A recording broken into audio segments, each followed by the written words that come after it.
E apesar de ainda estarmos no calor dos acontecimentos,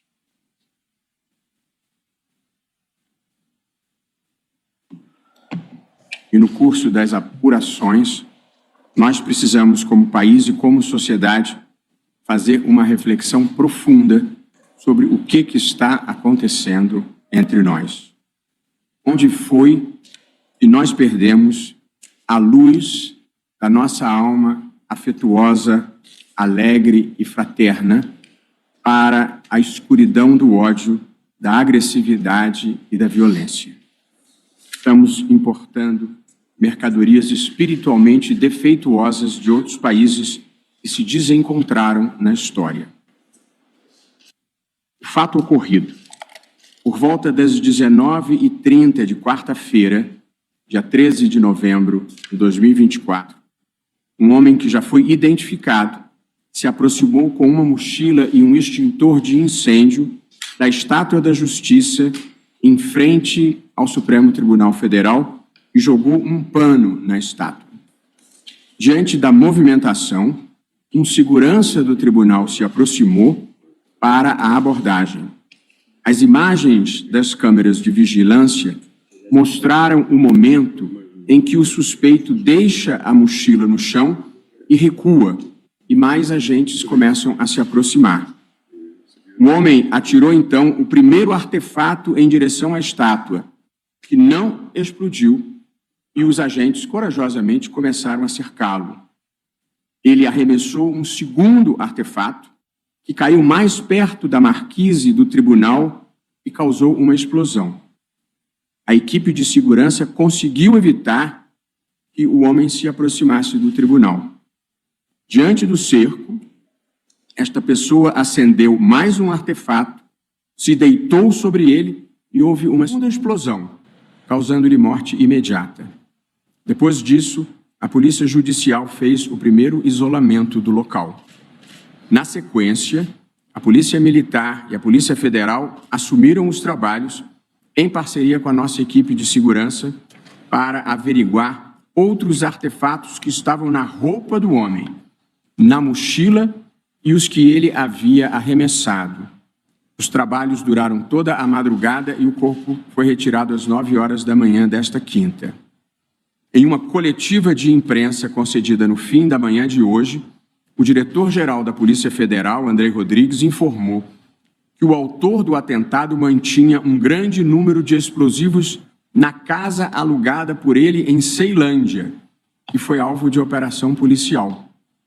Uma gaveta, que felizmente foi aberta por um robô antibombas, gerou uma grande explosão. Ninguém se feriu, mas o episódio mostra o nível de periculosidade das pessoas com as quais estamos lidando.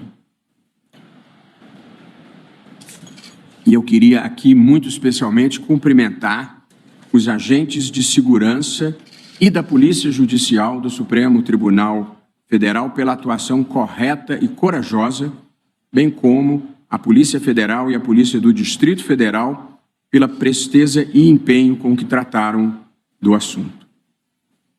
Esse episódio de ontem se soma ao que já vinha ocorrendo no país nos últimos anos.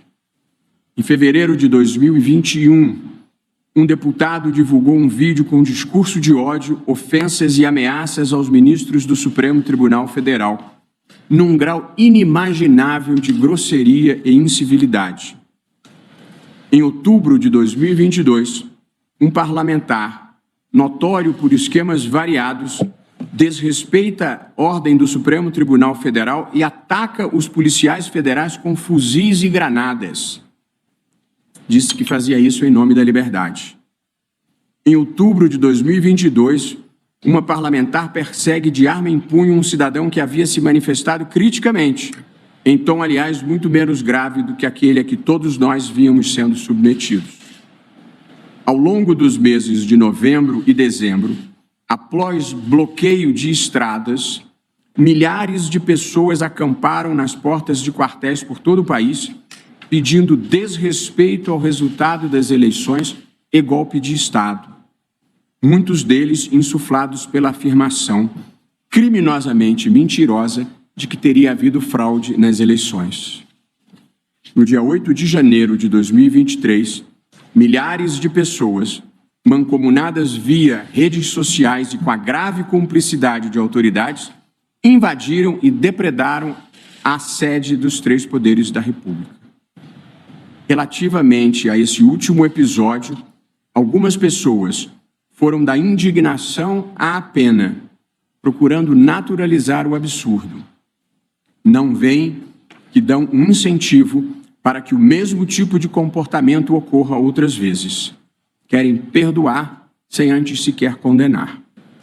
A gravidade do atentado de ontem nos alerta para a preocupante realidade que persiste no Brasil. A ideia de aplacar e de deslegitimar a democracia e suas instituições, numa perspectiva autoritária e não pluralista de exercício do poder, inspirada pela intolerância, pela violência e pela desinformação. Reforça também e, sobretudo, a necessidade de responsabilização de todos os que atentem contra a democracia. Cabe a pergunta: onde foi que nós nos perdemos nesse mundo de ódio, intolerância e golpismo? Por que subitamente se extraiu o pior das pessoas? Pessoas com visões diversas podem ter respostas diferentes para esse fato, para essa pergunta. Porém, mais do que procurar os inspiradores dessa mudança na alma nacional, o que nós precisamos é fazer o caminho de volta à civilidade e ao respeito mútuo. Superar essa crença primitiva de que quem pensa diferente de mim só pode ser um cretino completo a serviço de alguma causa escusa. A vida não deve ser vivida assim. A sociedade brasileira é plural. O Supremo Tribunal Federal é plural. Aqui estão pessoas que pensam de modo diferente acerca de muitos temas, mas nós nos tratamos com respeito e consideração e estamos todos irmanados nos valores que nos unem como nação e que se encontram na Constituição. E, por evidente, a não violência é um deles. A democracia, como sempre digo, tem lugar para conservadores, liberais e progressistas. Somos todos livres e iguais. Só não há lugar para quem não respeita as regras da própria democracia, para quem não respeita os direitos fundamentais dos outros, para quem pensa que a violência é uma estratégia de ação. Uma causa que precisa de ódio, de mentira e de violência não pode ser uma causa boa. Repito, ninguém tem o monopólio da verdade, ninguém tem o monopólio da virtude, nem tampouco do amor ao Brasil. Amanhã, nós celebramos a proclamação da República. É uma boa hora de renovarmos nossos votos e nossas crenças nos valores republicanos. É uma boa hora para um novo recomeço, cada um pensando de acordo com suas convicções, mas sem desqualificar ou agredir quem pensa diferente. Uma pequena revolução ética e espiritual é o que estamos precisando. O Supremo Tribunal Federal, com sua função constitucional de guardião da Constituição, continuará a simbolizar os ideais democráticos do povo brasileiro e a luta permanente pela preservação da liberdade, da igualdade e da dignidade de todas as pessoas. O episódio de ontem será apenas mais uma cicatriz na história, uma história de superação e progressiva construção de um país melhor e maior. Em nome do tribunal, queria agradecer a solidariedade de todos os que assim se manifestaram e, de novo, fazer esse apelo a toda a sociedade brasileira por um novo recomeço, com civilidade, com respeito, com a capacidade de divergir sem precisar desqualificar quem pensa de maneira diferente. Nós estamos precisando retomar um tempo de civilidade e fazer essa pequena revolução ética e espiritual de volta a ser o que nós sempre fomos, um povo afetuoso, um povo alegre, um povo em que as pessoas se gostam e se tratam com respeito. reconsideração.